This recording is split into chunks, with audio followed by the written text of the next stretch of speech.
Madame, monsieur, bonjour. Bienvenue dans votre édition du 13h. Dans ce journal, nous parlerons d'abord de Ryanair qui a décidé de fermer sa base de Marseille pour protester contre sa mise en examen pour travail dissimulé. C'est un nouveau coup dur pour la cité phocéenne. Nous verrons aussi que le mouvement de grève contre la réforme des retraites reprend de l'ampleur ce matin dans les lycées et les universités. Même tendance dans les raffineries. Opération réussie sur toute la ligne au Chili. Le dernier mineur est remonté à la surface à 3h du matin. Il s'agit de Luis Ursua, le capitaine du groupe qui avait organisé la vie des 33 au fond de leur galerie. En fin de journal, nous découvrirons une belle initiative lancée par Alain Ducasse. Le chef a décidé de parrainer la formation de 15 femmes venues des quartiers de Sarcelles. Et puis dans les 5 dernières minutes, nous recevrons Thierry Lhermitte. Il revient au théâtre dans Grand Écart, une pièce très new-yorkaise où il incarne un chorégraphe qui va devoir regarder sa vie en face. À Marseille, l'information a fait l'effet d'un coup de tonnerre. Ryanair a décidé de fermer son unique base en France. Elle est installée sur l'aéroport de la cité phocéenne. En tout, 1000 emplois sont menacés. Le patron de la compagnie préfère retirer ses avions plutôt que de se lancer dans une procédure judiciaire qu'il estime injustifiée.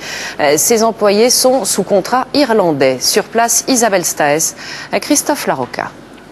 Dans cette aérogare de Marignane exclusivement réservée aux vols à bas prix, Ryanair est partout. L'unique guichet d'enregistrement de la compagnie ne désemplit pas. 50 € l'aller-retour pour Brest. La ligne s'arrêtera en janvier. Vu que Ryanair pratique des prix quand même vachement intéressants, surtout en interne, quoi. Je suppose que les grosses compagnies ont cherché la petite bête qu'ils ont tout fait pour les mettre dehors, quoi. Il n'y a pas photo, quoi. À Marseille, Ryanair est le deuxième transporteur derrière Air France. La compagnie installée ici en 2006 compte 200 salariés. Problème, ils sont soumis au droit social irlandais. Concurrence déloyale selon la loi française. Mis en examen pour travail dissimulé, le PDG de la compagnie annonçait hier à Marseille l'arrêt de 13 de ses 23 lignes. Nous sommes convaincus que le droit français ne nous laisse aucune autre alternative. Nous n'allons pas attendre encore 1 an ou 18 mois et devoir faire face à une amende plus élevée. La France et l'Irlande n'arrivant donc pas à mettre leur pendule à l'heure, les 4 avions et le personnel de la compagnie basée à Marseille seront redéployés dans d'autres aéroports européens. Mais Ryanair, c'est aussi 1000 emplois directs et indirects dans la région et près de 600 millions d'euros de retombées économiques. Ce décret est totalement en contradiction avec la législation européenne. C'est à cause de ce décret que Ryanair s'en va. Et donc, on est en train quand même de se faire mal tout seul, de se tirer une balle dans le pied. Nous, ça nous met plutôt en colère. Seule une modification de la législation française pourrait faire revenir Ryanair sur sa décision de s'envoler ailleurs. On en vient maintenant au mouvement contre la réforme des retraites et il y a un fait marquant aujourd'hui. La contestation reprend de l'ampleur dans les lycées et les universités. D'après le ministère, 342 lycées sont perturbés aujourd'hui, ce qui représente 7,9% des établissements au niveau national. Ce serait 500 établissements d'après les syndicats. Il y a aussi depuis ce matin des universités bloquées. Le point avec Valérie Gaget et Antoine Morel. Le jour n'est pas encore levé que déjà le blocus s'organise. Des poubelles, des barrières et même des matelas. Les élèves du lycée de Cours à Paris font feu de tout bois pour barrer l'accès à leur établissement, aux grandes dames de certains voisins. Vous la cherchez, vous les avez prises. Seuls certains élèves sont autorisés à entrer. De toute façon, les terminales et les prépas peuvent rentrer, le reste ne rentre pas. Après un tassement hier, la mobilisation repart dans toute la France. Selon le ministère de l'Éducation, 342 lycées étaient perturbés ce matin, soit moins de 8% des lycées français. Mais l'UNEL, qui organise cette journée, parle, elle, de 500 lycées perturbés. On a prévenu le gouvernement et on lui dit que si aujourd'hui il ne revient pas sur ses positions, il faut s'attendre encore à un durcissement de la mobilisation lycéenne. Les lycéens rejettent les accusations de manipulation avancées notamment par la PEP, une fédération de parents d'élèves. Entre eux, les informations circulent vite. La génération SMS est à l'œuvre. C'est un texto où on m'annonçait blocus hier et aujourd'hui. Et dedans, on me dit aussi qu'il y a une manif pour les jeunes qui aura lieu tout à l'heure. C'est vraiment le système pour savoir ce qui se passe au lycée et ce qui se passe vraiment dans l'action, même pour les manifestations. C'est sur Internet qu'on va tout trouver. Les étudiants ne sont pas en reste. Ici à Rennes, le président de l'université a préféré annuler les cours ce matin pour raison de sécurité. Le blocage avait été voté hier par les étudiants.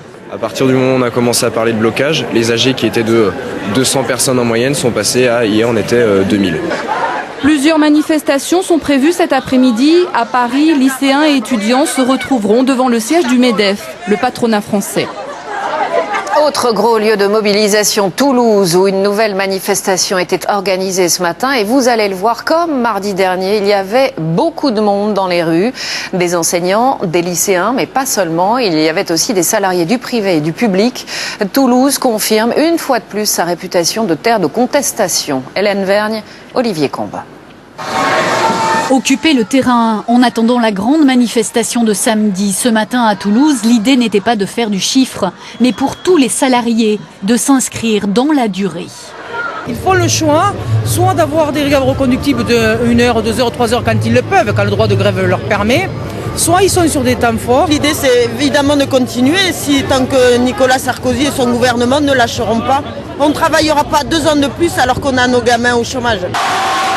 Aux côtés des adultes, des jeunes particulièrement nombreux dans le rassemblement. Au total, selon la police, 7000 manifestants, 20 000 selon les syndicats.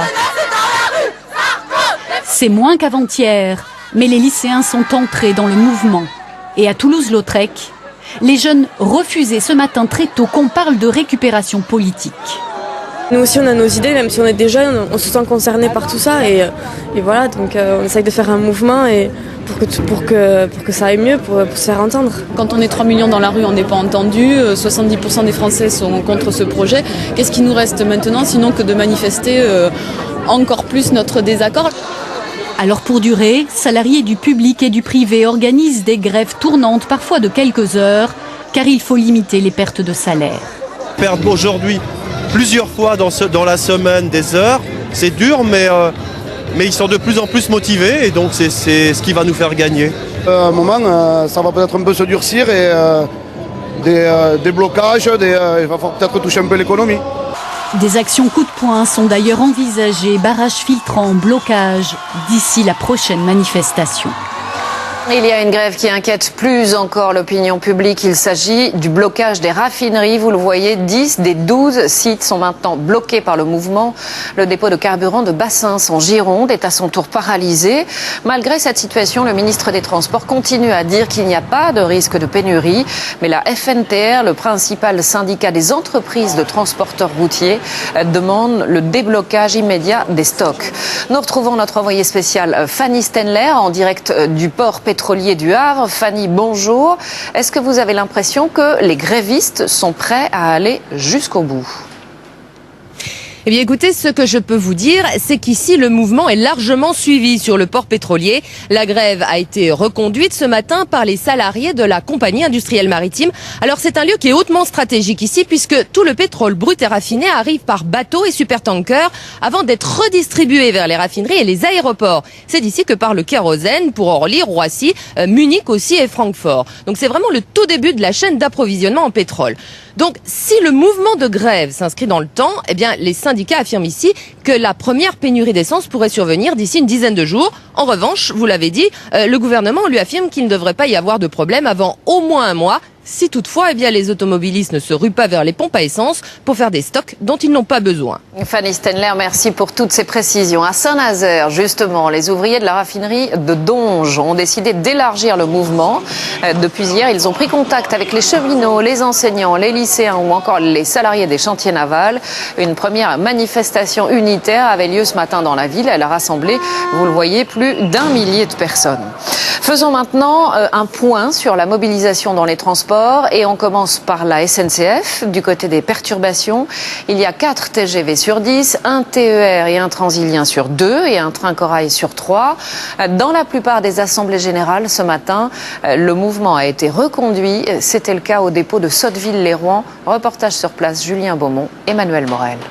Ceux qui sont pour la reconduction du mouvement, ils vont aller se placer derrière les barrières pour qu'on puisse les compter. Vote au petit matin pour ces cheminots du Technocentre près de Rouen. 223 présents, c'est 52 moins qu'hier. Au final, la reconduction est massive. 178 personnes pour, mais pas question d'être la seule profession en grève dans toute la France. Nous, les cheminots, on a bien dit qu'il n'était pas question qu'on soit la locomotive de cette grève. Nous sommes des salariés parmi d'autres qui ont toute leur place à prendre dans cette bagarre-là, puisque contrairement d'ailleurs à ce qu'on dit, les cheminots sont concernés et vont l'être à partir de 2017. Sur la région, le taux de grévistes dépasse les 30%. Résultat, en gare de Rouen, le trafic est perturbé, un train sur 2 en moyenne pour Paris. C'est pas terrible justement parce qu'il faut attendre souvent quelques heures. Mais bon, on fait avec, puis voilà. Des usagers bloqués sur la route aussi. Barrage à l'improviste hier à un carrefour stratégique. Le but du jeu, c'est de bloquer le centre économique, bloquer les poids lourds pour bien faire prendre conscience du problème sur les retraites. 1 heure de retard et des conducteurs partagés entre compréhension et énervement. Nous, on est chauffeurs transporteurs, on est avec eux, c'est tout, pas de problème. Je comprends tout à fait, qu'ils me font chier. Et puis voilà quoi, qu'ils ont rien compris à ce que la France attendait d'eux quoi. Depuis 11 heures, 300 personnes se sont rassemblées devant la préfecture. Des cheminots, des électriciens, des postiers, des étudiants. Cet après-midi, ils ont prévu d'aller bloquer les dépôts de carburant. Et en ce qui concerne les perturbations dans le RER B en région parisienne, sachez qu'il y a un train sur 2. Partout ailleurs, le trafic. Direction le Chili maintenant, et tout le monde a poussé un ouf de soulagement cette nuit, peu avant 3 heures du matin. C'est à ce moment précis que le 33e mineur a été remonté à l'air libre.